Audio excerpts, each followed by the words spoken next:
If you've ever played Shadowgate, you've probably noticed a few of the remnants of cut content, such as this rock slide in front of the staircase near the waterfall, and there's a representation of an entrance in the exits window. Well, this particular room that seems to be non existent actually does exist, but only on a 1987 Macintosh version. See, at the last minute, many rooms and puzzles were cut to fit onto the floppy disks in which the game was distributed on back in the early 80s. So I'm using an online emulator of the 1987 version to get this footage. And keep in mind, this is only going to be on the 1987 Macintosh version. No other version can you pull this trick off. So here we go.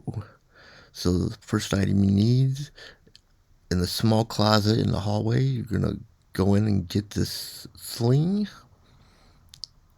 It's a required item. Next, you're going to head to the E-pour chamber, and you're going to get this leftmost silver vial and put it in your inventory. It's full of some kind of flammable liquid. And next, you're going to head to the waterfall.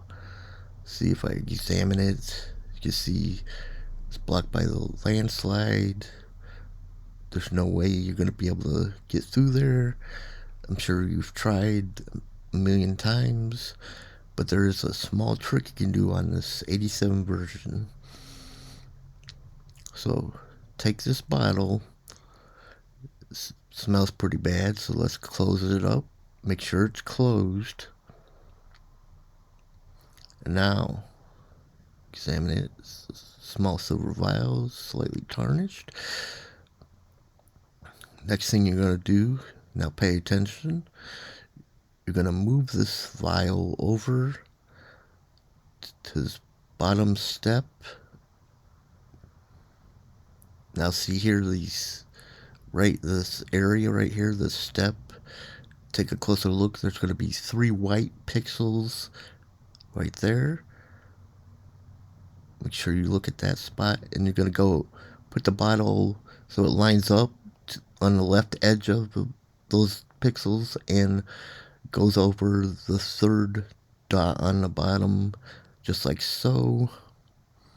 See where it's at exactly? It has to be that exact spot. Alright, now you're going to operate as one of the stones on the sling to load it up. And then you're going to operate a lit torch onto the vial. It's going to heat it up.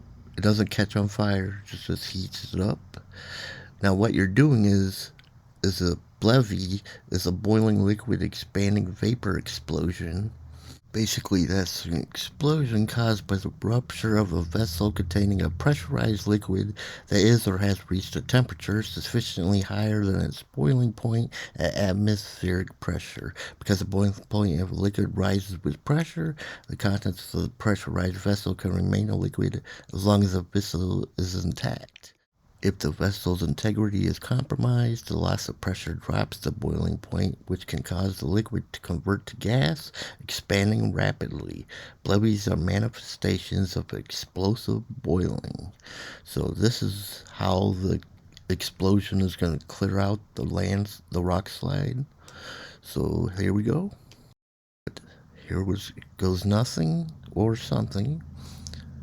Use the sling on the vial. The heated bottle explodes, clearing the landslide. Now examine the staircase. It says used by the Circle 12 as an escape route in case of nuclear disaster.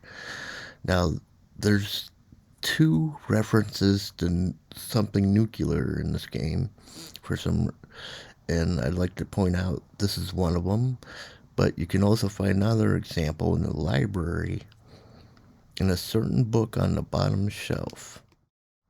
You see in the library on the bottom shelf, This book right here, Thermonuclear Missiles and Other Fairy Tales by Norman Thudpucker. Thudpucker may be a reference to a political comic strip called Doonesbury at the time, but if you look close, open the book and examine it, at the bottom it's going to say something about, I know that all the prophets say that this man named Sir Reagan will be a god, but 'tis not. This is in reference to President Ronald Reagan's policies on, staying in the nuclear arms race during the early 80s, during his first term, and also his executive orders to produce more thermonuclear missiles at the time. Now, I like to point out that many people don't know the difference between the atom bomb and the H bomb. The atomic bomb is what everybody thinks of when they think of the big mushroom cloud and the explosions. They've seen videos and what they've heard they dropped in a couple of cities in Japan back in the 1940s, World War II. But thermonuclear is actually a lot bigger and stronger. It's like a super atom bomb. It's the hydrogen bomb. Well, its enormous explosive power results from an uncontrolled self-sustaining chain reaction in which isotopes of hydrogen combine under extremely high temperatures to form helium in a process known as nuclear fusion. The higher temperatures that are required for the reaction are produced by the detonation of an atomic bomb within the warhead. So a thermonuclear bomb differs fundamentally from an atomic bomb in that it utilizes the energy released when two light atomic nuclei combine or fuse to form a heavier nucleus. An atomic bomb, by contrast, uses the energy released when a heavy atomic nucleus splits or fissions into two lighter nuclei. Under ordinary circumstances, atomic nuclei carry positive electrical charges that act to strongly repel other nuclei and prevent them from getting close to one another. Only under temperatures of millions of degrees can the positively charged nuclei gain sufficient kinetic energy or speed to overcome their mutual electric repulsion and approach close enough to each other to combine under the attraction of the short-range nuclear force. The very light nuclei of hydrogen atoms are ideal candidates for this fusion process because they carry weak positive charges and thus have less resistance to overcome. The hydrogen nuclei that combine to form heavier helium nuclei must lose a small portion of their mass in order to fit together in a single larger atom. They lose this mass by converting it completely into energy. According to Albert Einstein's famous formula, E equals mc squared. According to this formula, the amount of energy created is equal to the amount of mass that is converted multiplied by the speed of light squared. The energy thus produced forms the explosive power of a hydrogen bomb. Now, there's another book called The Circle of 12, which explains some of the backstory. I'm thinking maybe it's the 10 game developers plus Lockmere, the Timeless, and Telemar, who is the Warlock Lord. But yeah, they're originally the 12 powerful druids that protected all mankind from darkness overcoming the land. And then there's the Castle Shadowgate book.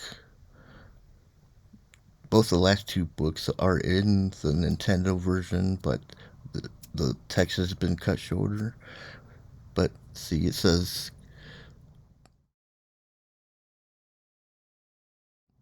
150 rooms, few are accessible to anyone but the Circle of 12. And then it also mentions secret chambers.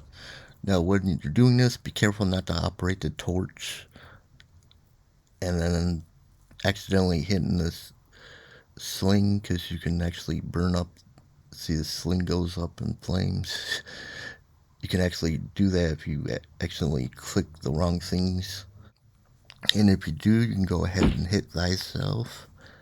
Masochism is a sign of impending mental collapse. But yeah, I'm gonna enter the room.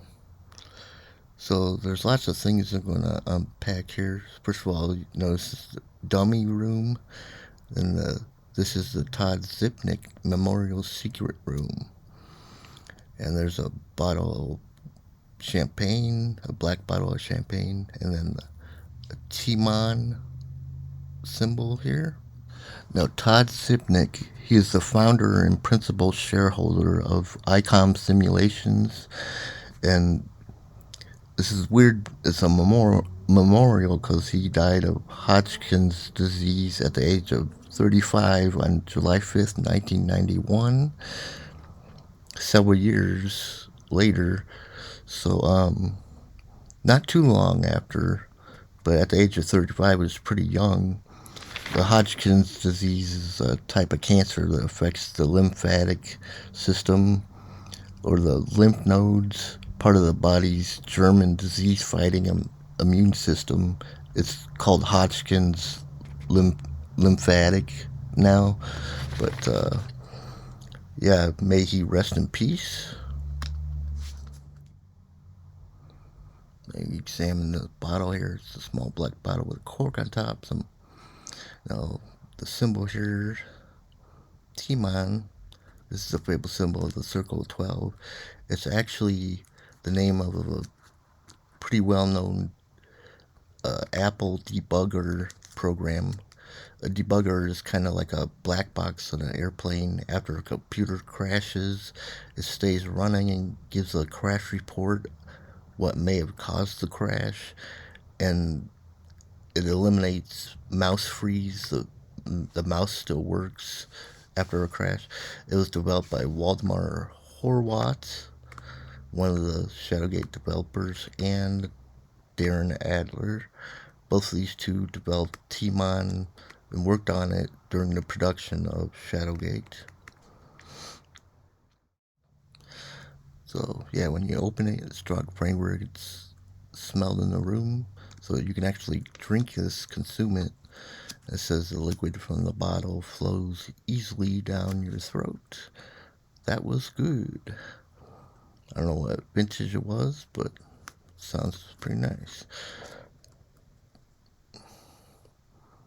Examine the exit. Looks like an egress, which is another fancy word for exit. So not much else you can do. I try to speak you to it, say hi to the symbol, and actually get kicked out. The mighty Circle 12 dismisses you back to the game. You must leave and defeat the mighty Warlock Lord. And you click. As you leave, you hear the start of a landslide. So it covers up again, and you can not get back in there. But that's pretty much all it was. You drink the champagne or the wine. Look at the Timon shout out and a Zipnick Memorial Room.